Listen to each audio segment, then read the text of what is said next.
എല്ലാവർക്കും പുതിയൊരു വീഡിയോയിലേക്ക് സ്വാഗതം. ഞാൻ ഇന്ന് വന്നിരിക്കുന്നത് നല്ല അടിപൊളി പോർക്കുമായിട്ടാണ്. കുറേ നാളായിട്ടാ പോർക്ക് തിന്നാൻ ഒരു ആഗ്രഹം. എപ്പോഴും ഈ ചിക്കനും ബീഫ് ഇതൊക്കെയേ മേടിക്കുള്ളൂ. അപ്പൊ ഇന്ന് എന്തായാലും പോർക്ക് മേടിച്ചേക്കാന്ന് കരുതി. അപ്പോ പോർക്ക് നല്ല ഫ്രഷ് പോർക്ക് മേടിച്ചു വന്നിട്ടുണ്ട്. ഞാൻ ഉണ്ടാക്കുന്ന രീതിയാണ് നിങ്ങളായിട്ട് ഷെയർ ചെയ്യുന്നത്. അപ്പോൾ നമുക്ക് പോർക്ക് വരട്ടുന്നതിലോട്ട് കടന്നാലോ. പോർക്ക് മുറിച്ചാണ് കേട്ടോ മേടിച്ചിരിക്കുന്നത്. പോർക്ക് ഇപ്പം മുറിച്ചു കൊണ്ടുവന്നാലും എനിക്ക് എക്സ്ട്രാ പണി ഉണ്ടാവാറുണ്ട്. കാരണം വേറൊന്നുമല്ല, ഈ പോർക്കിന് ഇതുപോലെ കട്ടിയുള്ള തൊലി ഉണ്ട് കേട്ടോ. അപ്പൊ എനിക്കത് ഇഷ്ടമല്ല, കറിയിലോട്ടൊന്നും ഇടണം എനിക്ക് ഇഷ്ടമല്ല. അതുകൊണ്ട് ഞാൻ തൊലി മുറിച്ച് മാറ്റിയിട്ടുണ്ട്. നിങ്ങൾക്ക് ഇഷ്ടമാണെങ്കിൽ ആ തൊലിയോടെ തന്നെ എടുക്കാവുന്നതാണ് ഇറച്ചി. ഞാൻ ഇപ്പൊ തൊലി മാറ്റിയിട്ടുണ്ട്, ഞാൻ എടുക്കാറില്ല. അപ്പൊ നമുക്ക് ഇത് നന്നായിട്ടൊന്ന് വിനാഗിരി ഉപ്പൊക്കെ ഇട്ടിട്ടൊന്ന് കഴുകി എടുക്കാം. ഇതിപ്പോ ഇറച്ചി നന്നായിട്ട് ഞാൻ വിനാഗിരി ഉപ്പൊക്കെ ഇട്ടിട്ട് കഴുകി ഒരു പ്രഷർ കുക്കറിലോട്ട് ഇട്ടേക്കാണ്. ഒരു തരി വെള്ളം ഒഴിച്ചിട്ടില്ല. ഇനി നമുക്ക് ഇതിലേക്ക് കുറച്ച് മഞ്ഞപ്പൊടിയും കുരുമുളക് പൊടിയും ഉപ്പൊക്കെ ഇട്ട് കൊടുക്കാം. എന്റെ കുട്ടികൾക്ക് ഭയങ്കര ഇഷ്ടമാണ് കേട്ടാ ഈ പന്നിയിറച്ചി എന്ന് പറയണത്. കാരണം വേറെ ഒന്നും അല്ല, ഇതിൽ നല്ല സോഫ്റ്റ് ആയിട്ടുള്ള മാംസങ്ങളുണ്ട്. അത് അടിപൊളി ടേസ്റ്റ് ആണ് കേട്ടോ. നല്ല ജെല്ലി പോലെയൊക്കെ ഇരിക്കും, നല്ല സോഫ്റ്റ് ആണ്. പിള്ളേർ അത് മാത്രം മേടിച്ചതിനോട് കഴിക്കും. അപ്പൊ അത്ര വല്ലപ്പോഴാണ് ഇത് മേടിക്കാറുള്ളത് പോർക്കിറച്ചി. പോർക്ക് എപ്പം മേടിച്ചാലും ഞാൻ വരട്ടാറാണ് പതിവ്. നല്ല കുരുമുളക് പൊടിയൊക്കെ ഇട്ടിട്ട് നല്ല അടിപൊളിയായിട്ട് അങ്ങോട്ട് വരട്ടിയെടുക്കും. നല്ല ടേസ്റ്റ് ആണ്, വെച്ച് കഴിക്കാൻ നല്ല അടിപൊളി ടേസ്റ്റ് ആണ്. ഇതായിപ്പോ മഞ്ഞപ്പൊടിയും കുരുമുളക് പൊടിയും ഉപ്പൊക്കെ ഇട്ടിട്ടുണ്ട്. എന്നിട്ട് നമുക്ക് നന്നായിട്ട് കൈകൊണ്ട് തന്നെ നന്നായിട്ടൊന്ന് കുഴച്ചു കൊടുക്കാം, നന്നായിട്ടൊന്ന് മിക്സ് ചെയ്ത് കൊടുക്കാം എല്ലാം കൂടി. എന്നിട്ട് ഒരു തരി വെള്ളം ഒഴിച്ചു കൊടുക്കണ്ട, നമുക്ക് പ്രഷർ കുക്കർ അടച്ചു വെച്ചിട്ട് വേവിച്ചെടുക്കാം. ഞാനിപ്പോ ഇവിടെ ഒരു ഹൈ ഫ്ലെയിമിൽ ഇട്ടിട്ട് ഒരു വിസിൽ അടുപ്പിക്കും, എന്നിട്ട് ലോ ഫ്ലെയിമിൽ ഇട്ടിട്ട് ഒരു വിസിലും കൂടി അടുപ്പിക്കും കേട്ടോ. എന്നിട്ട് എയർ പോയതിനു ശേഷം തുറക്കും. പോർക്ക് വരട്ടാനുള്ള മറ്റു സാധനങ്ങൾ എന്തൊക്കെയാന്ന് നമുക്ക് നോക്കാം. ഫ്രഷ് കറിവേപ്പില എടുത്തിട്ടുണ്ട്, 3 സവാള എടുത്തിട്ടുണ്ട്, ഒരു വലിയ കഷ്ണം ഇഞ്ചിയാണ് എടുത്തിരിക്കുന്നത്, ഒരുണ്ട വെളുത്തുള്ളി എടുത്തിട്ടുണ്ട്. ഇപ്പൊ ഞാൻ എല്ലാം ഇതുപോലെ അരിഞ്ഞെടുത്തിട്ടുണ്ട്. സവാളയൊക്കെ ഇച്ചിരി വലുതാക്കിയാണ് അരിഞ്ഞിരിക്കുന്നത്. വെളുത്തുള്ളി ചെറുതാക്കിയും നീളത്തിലാണ് ഇഞ്ചി അരിഞ്ഞിരിക്കുന്നത്. കറിവേപ്പില ഇത്രയുമാണ് എടുത്തിരിക്കുന്നത്. ഇപ്പോ വിസിലൊക്കെ അടുപ്പിച്ചിട്ടുണ്ട്. ഫുൾ എയർ പോയതിനു ശേഷമാണ് ഞാനിപ്പോ തുറക്കാൻ പോകുന്നത്. കണ്ടോ, ഇറച്ചിന്ന് തന്നെ വെള്ളവും നെയ്യൊക്കെ ഇങ്ങനെ ഇറങ്ങും. അപ്പോ ഊറ്റിയൊന്നും ഞാൻ കളയില്ല കേട്ടാ. ഇതെല്ലാം കൂടി ഇട്ടിട്ട് തന്നെയാണ് ഞാൻ വരട്ടിയെടുക്കാൻ പോണത്, എങ്കിലേ ടേസ്റ്റ് ഉണ്ടാവുള്ളൂ. ഇഷ്ടമില്ലാത്തവർക്ക്, ഭയങ്കരമായിട്ട് നെയ്യൊക്കെ ഇഷ്ടമില്ലാത്തവർക്ക് വേണമെങ്കിൽ ഊറ്റി മാറ്റാവുന്നതാണ്. അപ്പോ ഞാൻ ഇതോടെ ഇട്ടിട്ടാണ് വരട്ടിയെടുക്കാൻ പോണത്. അപ്പൊ ഇതെല്ലാം റെഡി ആയിട്ടുണ്ട്. ഇനി നമുക്ക് പോർക്ക് വരട്ടുന്നതിലോട്ട് നമുക്ക് കടക്കാട്ടോ. ആദ്യം തന്നെ നമുക്ക് അടുപ്പ് കത്തിച്ചിട്ട് ഒരു പാൻ വെച്ച് കൊടുക്കാം. പാൻ ചൂടായി കഴിയുമ്പോൾ പതിവ് പോലെ നമുക്ക് ശുദ്ധമായ വെളിച്ചെണ്ണ തന്നെ ഒഴിച്ചു കൊടുക്കാം. ഇനിയിപ്പോ വെളിച്ചെണ്ണ ഇല്ല എങ്കിൽ നിങ്ങൾ ഏത് ഓയിലാണോ ഉപയോഗിക്കുന്നത് അത് ഒഴിച്ചു കൊടുക്കാവുന്നതാണ്. സൺഫ്ലവർ ഓയിലോ നിങ്ങൾക്ക് ഇഷ്ടമുള്ള നിങ്ങൾ യൂസ് ചെയ്യുന്ന ഓയിൽ ഒഴിച്ചു കൊടുക്കാവുന്നതാണ്.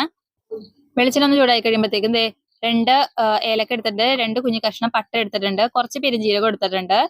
കരഗ്രാമ്പൊക്കെ ഉണ്ടെങ്കിൽ നല്ലതാണ്, ഇട്ട് കൊടുക്കാവുന്നതാണ്. നല്ല സ്മെല്ലൊക്കെ ഉണ്ടാവും.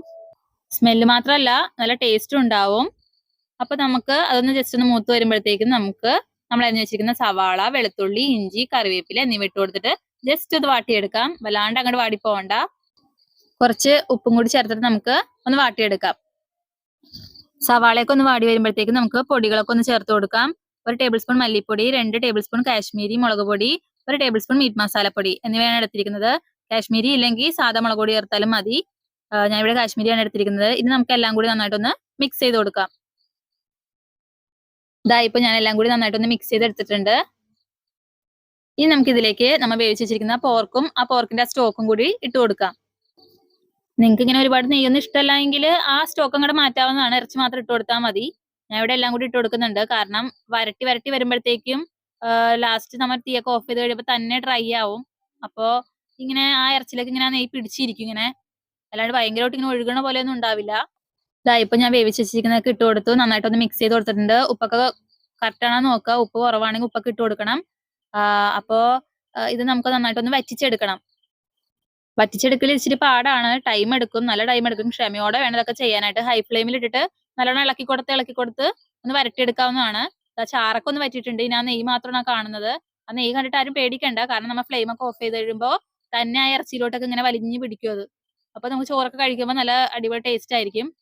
അല്ലാണ്ട് നെയ്യൊക്കെ ഉരി കഴിഞ്ഞാൽ അതിന്റെ ടേസ്റ്റ് ഒക്കെ അങ്ങോട്ട് മാറും. ഞാൻ അവസാനമായിട്ട് ഇച്ചിരി കൂടുതൽ കുരുമുളക് പൊടി ഇട്ട് കൊടുത്തിട്ടുണ്ട്. ഫ്രഷ് കുരുമുളക് പൊടി വീട്ടിൽ പൊടിച്ചതാണ്. അപ്പോൾ ഇച്ചിരി കൂടുതൽ ഇട്ട് കൊടുത്തിട്ടുണ്ട്. അവസാനമായിട്ട് ചേർത്ത് കൊടുക്കുന്നത്. ഇത് നന്നായിട്ട് എന്തോരം വരട്ടാൻ മാത്രം വരട്ടിയാൽ ടേസ്റ്റ് കൂടത്തേ ഉള്ളൂ. ഇങ്ങനെ മതിയെങ്കിൽ ഇങ്ങനെ തന്നെ എടുക്കാം. ഞാൻ ഇച്ചിരി നേരം കൂടി വരട്ടുന്നുണ്ട് കേട്ടാ. പോർക്ക് ഇഷ്ടമില്ലാത്തവരൊക്കെ ഒന്ന് ഇതുപോലെ ഒന്ന് ട്രൈ ചെയ്ത് നോക്കണം കേട്ടോ. പോർക്ക് തീർച്ചയായിട്ടും ഇഷ്ടാവും. എനിക്ക് ആദ്യമൊന്നും ഇഷ്ടമല്ലായിരുന്നു, കാരണം ഞാൻ കറി വെച്ച് മാത്രമേ കഴിച്ചിട്ടുള്ളൂ പണ്ട്. പക്ഷെ പിന്നീടാണ് ഞാൻ ഓരോന്ന് കണ്ട് പഠിച്ചത്. അപ്പോ എനിക്ക് ഭയങ്കരമായിട്ട് ഇഷ്ടപ്പെട്ടു. ഈ വരട്ടുന്നതാണ് എനിക്ക് ഏറ്റവും ഇഷ്ടം. കറി വെക്കണത് എനിക്ക് ഇഷ്ടേ അല്ല. അപ്പോ ഇതാ ഇങ്ങനെയൊക്കെ ഒന്ന് ട്രൈ ചെയ്ത് നോക്കിയിട്ട് ഇഷ്ടമില്ലാത്തവരൊക്കെ ഒന്ന് ട്രൈ ചെയ്ത് നോക്കൂ, ചിലപ്പോ ഇഷ്ടാവും. ഇതാ ഇപ്പൊ പോർക്ക് വരട്ടി റെഡി ആയിട്ടുണ്ട്. ഞാൻ ഇതേ ഫ്ലെയിം ഓഫ് ചെയ്തു. ഈ തിളക്കണ കണ്ടിട്ട് നിങ്ങൾ പേടിക്കേണ്ട, അത് നെയ്യാണത്. അത് നമ്മളിപ്പോ ഫ്ലെയിം ഓഫ് ചെയ്തില്ല, കുറച്ചു നേരം കഴിയുമ്പോഴത്തേക്കും ഈ നെയ്യൊക്കെ ആ ഇറച്ചിയിൽ പിടിച്ചിട്ടുണ്ടാവും. അങ്ങനെ കഴിക്കുമ്പോഴാണ് ഒരു പ്രത്യേക ടേസ്റ്റ്. അപ്പോൾ വിട്ട് വിട്ട് ഇങ്ങനെ പീസസ് ഇങ്ങനെ വിട്ട് വിട്ടൊക്കെ ഇരിപ്പുണ്ടാവും. അല്ലാണ്ട് ഇതേപോലെ ഇങ്ങനെ ജ്യൂസ് പോലെ ഉണ്ടാവില്ല എന്തായാലും. അപ്പോൾ അതോർത്ത് ആരും പേടിക്കണ്ട. നല്ല ടേസ്റ്റ് ആണ്, അടിപൊളി ടേസ്റ്റ് ആണ്. അറിയാത്തവരൊക്കെ ഒന്ന് ട്രൈ ചെയ്ത് നോക്കണം. ഞാൻ ഉണ്ടാക്കുന്ന രീതിയാണിത്. അപ്പോൾ ചോറിന്റെ ഒപ്പം, ചപ്പാത്തിയുടെ ഒപ്പം, പൊറോട്ടയുടെ ഒക്കെ ഒപ്പം, അപ്പം ഇതിന്റെ ഒക്കെ ഒപ്പം അടിപൊളി ടേസ്റ്റ് ആണ്. അപ്പോൾ അറിയാത്തവരൊക്കെ ഒന്ന് ഉണ്ടാക്കി നോക്കണം, കഴിച്ചു നോക്കണം. ഇഷ്ടമാണെങ്കിൽ മാത്രം കഴിച്ചു നോക്കുക കേട്ടോ. ഞാൻ നിർബന്ധിച്ചെന്ന് പറയരുത്. അപ്പോ അറിയാത്തവരൊക്കെ ഒന്ന് ട്രൈ ചെയ്യുക. ഈ വീഡിയോ ഇഷ്ടമായെന്ന് വിചാരിക്കണു. കുറച്ച് പേർക്കെങ്കിലും ഉപകാരപ്പെട്ടെന്ന് വിചാരിക്കണു. ഇഷ്ടമായാല് ലൈക്ക് ചെയ്യുക, സപ്പോർട്ട് ചെയ്യുക. അപ്പൊ അടുത്തൊരു വീഡിയോ ആയിട്ട് നമുക്ക് വീണ്ടും കാണാം. Bye, see you, bye. Bye to you. Bye.